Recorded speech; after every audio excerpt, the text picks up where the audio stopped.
I grew up and I lived in Prince Albert all my life also. Okay. So 62 years I've lived Okay. here. And I grew up in the West Flat. And the West Flat was kind of like a little Métis center all itself, Yeah. right? Yeah. And we all looked after each other. All the cousins lived Yeah. around, like maybe 2 blocks around. My grandma Yeah. and grandpa lived in one house. My auntie and uncle lived next door, Okay. and the other cousins lived about 2 blocks away from each other. So we Nice. always visited. We always Yeah. knew what was happening in each No other's doubt. lives. It's the community. Absolutely. Absolutely. And when you said Yeah. that, I've lived and worked here all my Yeah. life.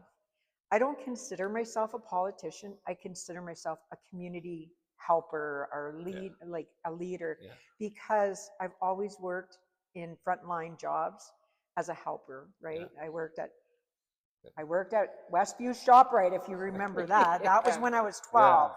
That was my Okay. first job. I started and I worked at Westview ShopRite. Nice. Yeah. Yeah. And it's always been a frontline job, dealing with Yeah. customers, dealing with Yeah. clients, in a helping position. Like I was a counselor at Dumont Technical Yeah. Institute. I funded kids to go to school at Uh, GDI Employment and Training. I was the first Aboriginal yeah. counselor at SIAS when they Yeah. first opened up the Aboriginal Center. Really? Yeah, That's pretty cool. That's yeah. Oh, it was. I love that job. that would have Yeah, been pretty cool. yeah. It was a really good job. So, Yeah. so I made a lot of connections Yeah. over my life. Right. Yeah. I've always been that helper. So it's hard for me to get out of that.